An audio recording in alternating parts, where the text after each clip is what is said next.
ஸ்ரீமதே ராமானுஜாய நமக. ஆழ்வார் எம்பெருமானார் ஜீயர் திருவடிகளே சரணம். ஆச்சாரியன் திருவடிகளே சரணம். கோதாதேவியினுடைய பல திருநாமங்களை நாம் அனுபவித்துக் கொண்டு வருகின்றோம். அதிலே ஒன்றான திருநாமம் ஸ்ரீ தன்விபுர வாசினி. ஸ்ரீ தன்விபுர வாசினி, அதாவது திருவில்லிபுத்தூரிலே எழுந்தருளியிருந்து அடியார்களை ரட்சித்துக் கொண்டிருக்கக்கூடியவளே. திருவில்லிபுத்தூர் என்கின்ற திவ்ய தேசத்திலே எழுந்தருளி இருக்கக்கூடியவளேன்னு. ஸ்ரீ தன்வினவ்ய நகரே துளசி வனாந்தகா. ஸ்ரீ என்ற சொல்லுக்கு மங்களம் என்று பொருள். அனைத்து விதமான மங்களங்களையும் தன்னிடத்திலே கொண்டுள்ளது என்றும் ஒரு பொருள் உண்டு. அதாவது மங்களங்கள்னு எதையெல்லாம் சொல்றோமோ அது அத்தனையும் இந்த ஸ்ரீ என்கின்ற சொல் குறிக்கும் என்று அர்த்தம். அப்படி மங்களகரமாய் விளங்கும் தன்வி நவ்ய நகரே. தன்வி வில்லினாலே புகழ்பெற்ற நகரம் திருவில்லிபுத்தூர். ஸ்ரீவில்லிபுத்தூர், வில்லிபுத்தூர் வில்லினாலே புகழ்பெற்ற வில்லிபுத்தூர் என்கின்ற க்ஷேத்திரத்திலே, திவ்ய தேசத்திலே, துளசி வனாந்தகா, துளசி நந்தவனத்துக்கு நடுவிலே.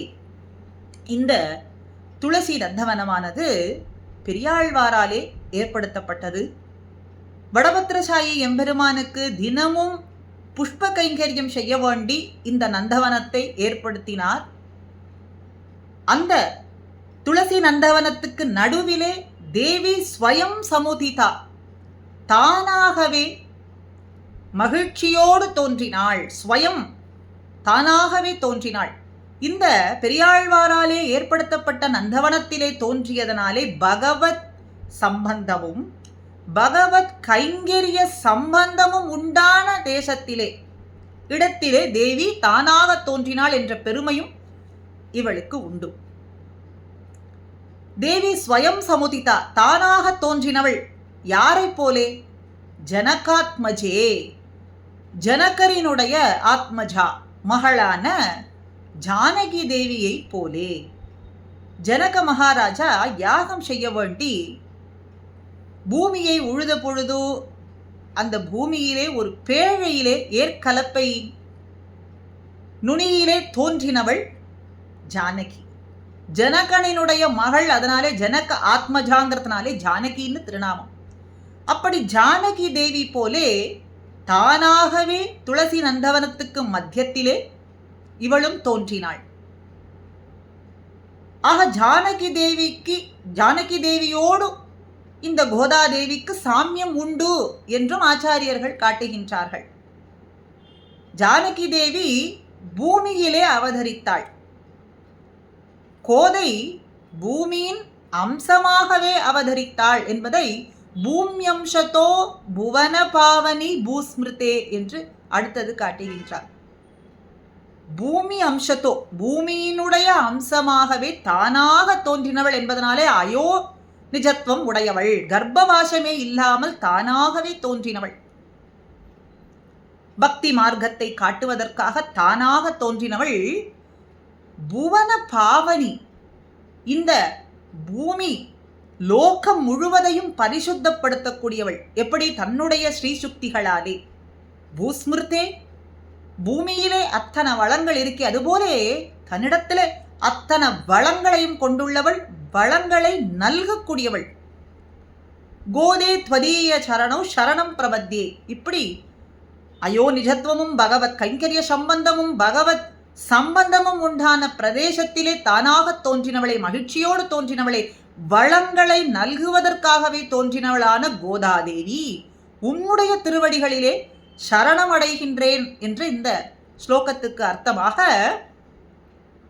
அத்தனை திருநாமங்களிலே ஸ்ரீ தன்விபுர வாசினியை, மங்களமாய் விளங்கும் ஸ்ரீவில்லிபுத்தூர் என்கின்ற திவ்ய தேசத்திலே வாசம் செய்யக்கூடியவள், மங்களமான திவ்ய தேசத்திலே மங்களங்களை தன்னிடத்திலே உடையவளானவள், மங்களங்களை அருள்பாலித்துக் கொண்டிருக்கின்றாள்.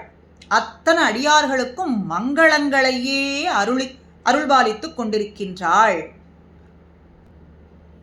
கல்பாதௌ ஹரிநாம் ஸ்வயம் திருஷ்டுவா ஜனஹிதம் சர்வாத்மனாம் கல்பாதௌ, கல்பத்தின் ஆரம்ப காலத்திலே ஹரிநாம், ஹரியான எம்பெருமான் பகவான் ஸ்வயம் தானாகவே நினைத்து உயிர்கள் அத்தனை பேருக்கும் நன்மை ஏற்பட வேண்டுமே, ஏவ எல்லா உயிர்களுக்கும் நிச்சயமாக நன்மை ஏற்பட வேண்டும் என்று சர்வாத்மனாம் எல்லா ஜீவராசிகளுக்கும், அத்தனை விதமான ஜீவராசிகளுக்கும் நன்மை ஏற்பட வேண்டும் என்று கருதினான். அதனாலே என்ன செய்தான்? வராகநாயனாராய் கல்பத்தின் ஆரம்பத்திலே எழுந்தருள் இருந்த பொழுது அத்தனை ஜீவராசிகளினுடைய நன்மையை நினைத்து கொண்டு பூமி பிராட்டியினிடத்திலே புரோக்தம் சொல்கின்றான், தானே எண்ணி சொல்கின்றான்.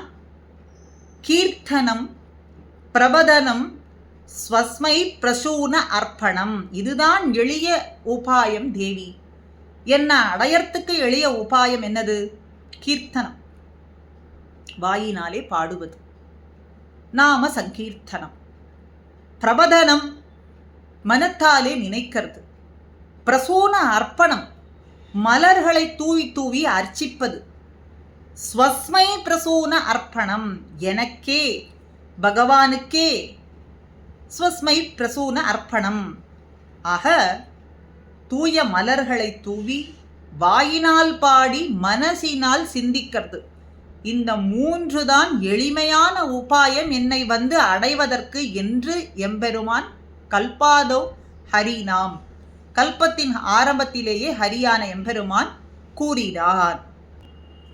இதை அத்தனை பேரும் வெளிப்படையாக தெரிந்து கொள்வதற்காகவும் எப்பொழுதும் இதையே பின்பற்றுவதற்காகவும் சர்வேஷாம் பிரகட்டம் விதாத்தும் அணி, எப்பொழுதும் சர்வேஷாம்னா எல்லோரும் பிரகட்டம் தெரிந்து கொள்வதற்காக வெளிப்படையாக தெரிந்து கொள்ள வேண்டும் என்று ஸ்ரீ தன்வி நவ்யபுரே, திருவில்லிபுத்தூர் என்கின்ற திவ்ய தேசத்திலே கோதாதேவியானவள் திருவவதாரம் செய்தாள்.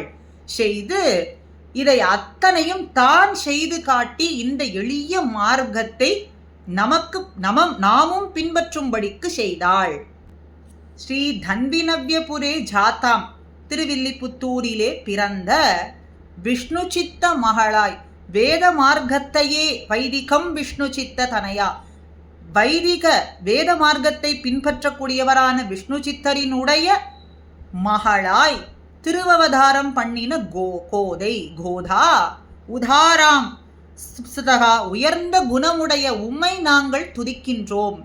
உயர்ந்த மங்களகரமான குணங்களை உடையவளான உம்மையே நாங்கள் எப்பொழுதும் துதிக்கின்றோம். எளிய உபாயத்தை நாங்கள் அறிந்து கொள்வதற்காகவும் அனுஷ்டிப்பதற்காகவும் ஸ்ரீ தன்வி நவ்யபுரே ஜாத்தாம், தன்வி நவ்யபுர வாசினியை, தன்விபுர வாசினியாக திருவில்லிபுத்தூரிலே எழுந்தருளியிருக்கும் கோதையை நாங்கள் எப்பொழுதும் துதிக்கின்றோம் என்று இந்த ஸ்லோகத்தினுடைய அர்த்தமும் ஆகிறது. ஆக கோதையினுடைய திருநாமம், மற்றொரு திருநாமம் ஸ்ரீ தன்விபுர வாசினி, தன்விபுர வாசினியை என்பது. திருவில்லிபுத்தூரிலே எழுந்தருளியிருந்து மங்களங்களை அருளக்கூடியவள் ஆவாள் என்று அடுத்த திருநாமம் அடுத்த பதிவிலே. ஸ்ரீமதே ராமானுஜாய நமஹா.